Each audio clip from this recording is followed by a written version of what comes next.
Hi, my name is Dennis, and welcome back to another album review. Today we're reviewing the second studio album from American rock group the Lemon Twigs, entitled Go to School. This album is narrative based, and by that I mean it follows a story. Every song is in order because that's the order of the story itself. If you put them in a different order, it would not make any sense at all. And there are still a few tracks that work well on their own. The lyrics are general enough to where they can apply to multiple situations, but in the context of the album, still make enough sense to carry on the story really effectively. Now, this album is quite long. It's just under an hour. It's 16 total tracks, and it can be difficult to listen to an album that long in one sitting. But if you do, it really does pay off. The instrumentation throughout is really well done. A lot of times, especially there were some really good songs like The Lesson and Wonderin Ways that used a light piano and that made it really stand out. While a lot of other songs utilized stringed instruments, including violins, guitars, and even more.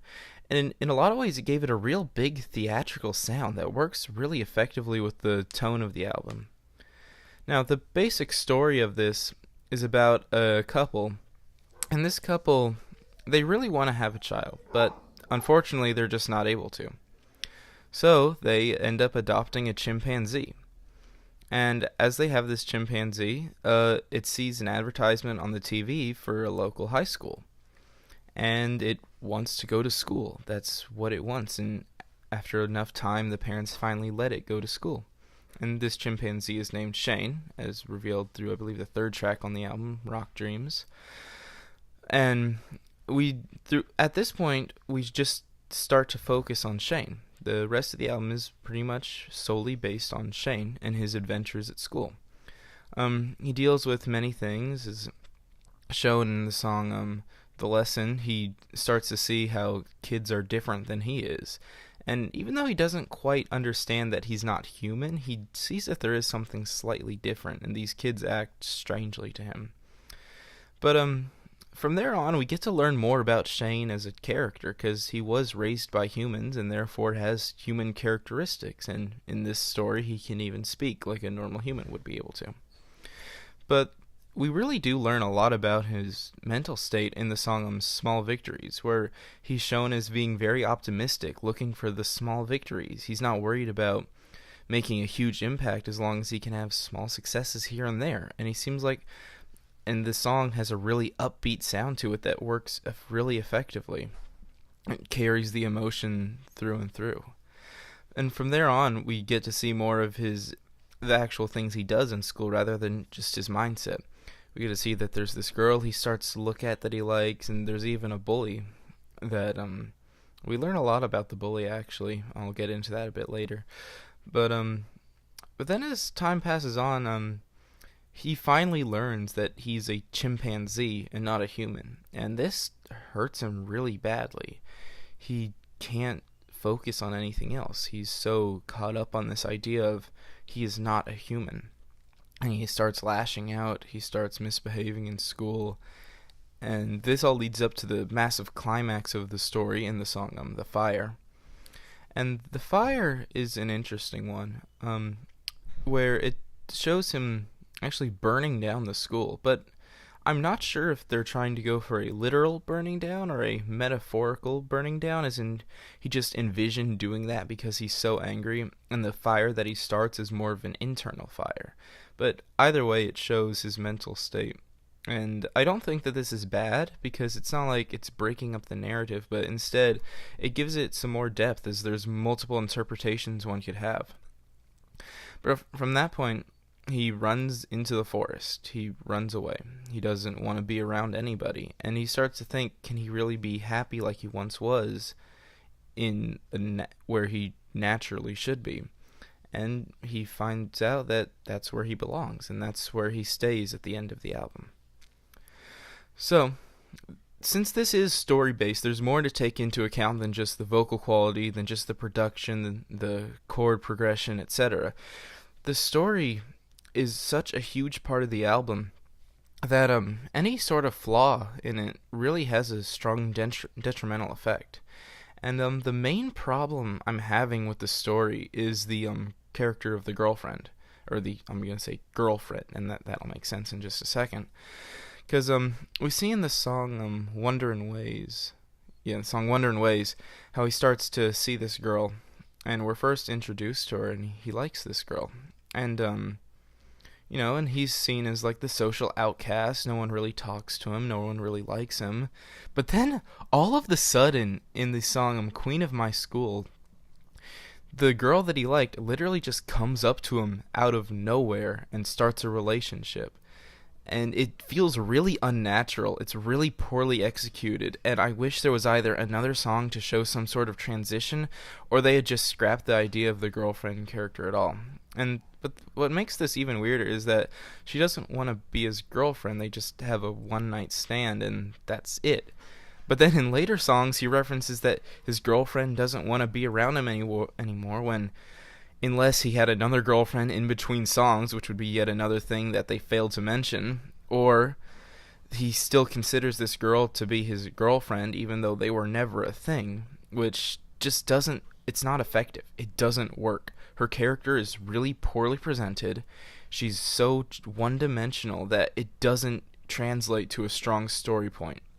And the fact that she appears in multiple songs has a really strong negative effect, and I wish they had just either done more with it or they had left it out entirely, because the state that they put it out in on the album, it doesn't work. It's not good.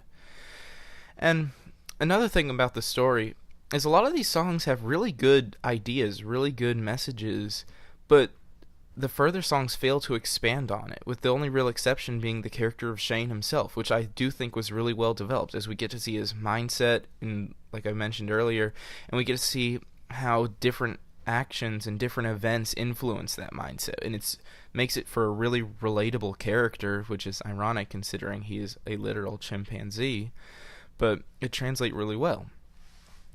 But then we also have the character of his mother, which appears in a couple of songs. But, and at first, where she wants a child, she can't have a child, but then she gets a chimpanzee, and we learn that she had this dream to be a rock star. We learn that in the song Rock Dreams.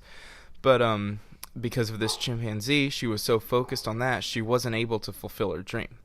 Which makes it seem like she doesn't want Shane at all. But it doesn't feel like a realization. It feels almost like that's how she felt the whole time, which doesn't make sense for the character. Again, it's really inconsistent, and it doesn't translate well for the story.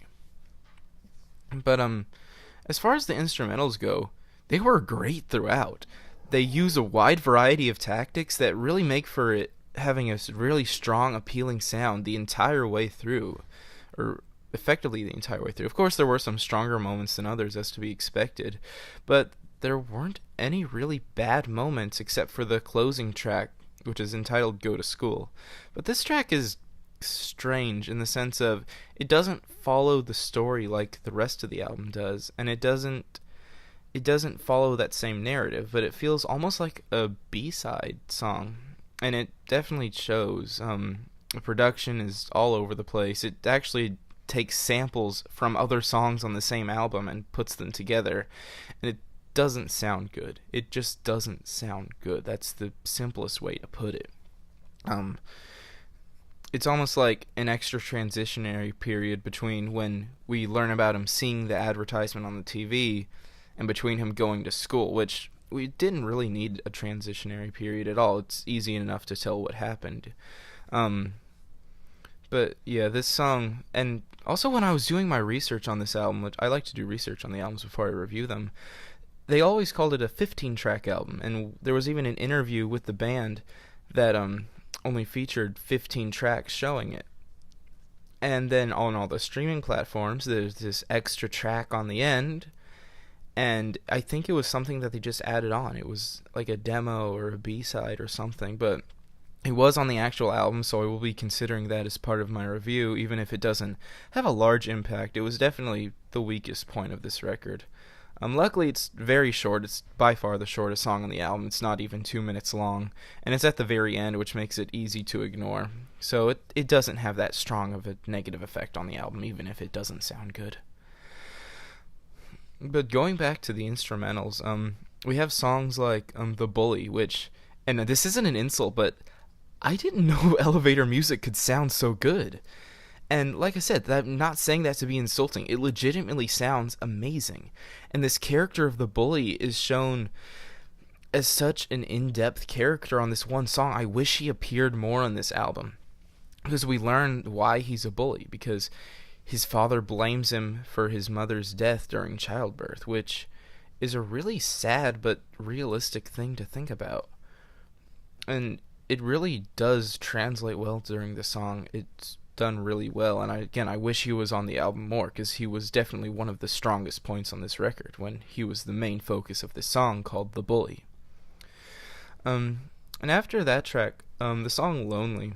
This one is a ballad, but it takes place straight in the center of the album, which works really well because it fits the tone of what they're going for. The song is called Lonely because it's all about how alone Shane feels at school. He doesn't have any friends, he doesn't have anyone he talks to, he's just by himself, he's a social outcast. And the really soft, somber tones of the instrumentals translate this emotion really well. And going on from there, we also have the song Never Know, which is where his parents finally reveal to Shane what he is, that he is a chimpanzee and not a human.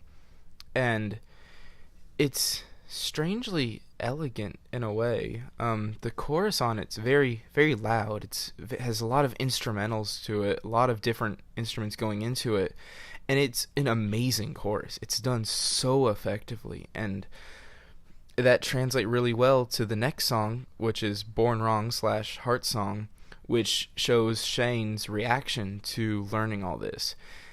And this one, it has a really almost an airy, lighthearted sound to it, but it makes a nice contrast with the really heavy negative emotions that he's feeling. And again, it works really well. The contrast is played in a way to where it doesn't conflict with the tone, but instead brings it out even stronger. So overall, this album had amazing instrumentals. Oh, and I forgot to bring out the vocals. The vocals are really strong throughout. They take a lot of inspiration from 60s and 70s music, but they put enough of a modern spin on it to where it doesn't feel outdated either. But vocals were really great. Instrumentals are amazing throughout. Lyrics may be good on their own, but I just wish that they had a stronger connection to the story. For example, like, you have the song If You Give Enough. And this song has absolutely amazing, amazing lyrics, all about how materialism is so unhealthy, and how the more love you put into something, the more you can expect to get out of it. And even though I can kind of make a loose connection to it and the very end of the album, which is where it is, it's the second to last song of the album if you count the B-side track, but it goes from him being in the forest running away from the school to him being like appreciative almost, and it's hard to understand. And like I said, I can kind of mentally make a loose connection, but there's just not enough foundation there for a really strong ending. Even if it is a great song, it really is a great song. There are a lot of great songs on this album. I just wish for a narrative album that it had a stronger story. So I'm feeling a 7 out of 10 on this record. Be sure to tell me what you thought about it. Tell me how wrong my opinions are, as always, and I will see you in the next review.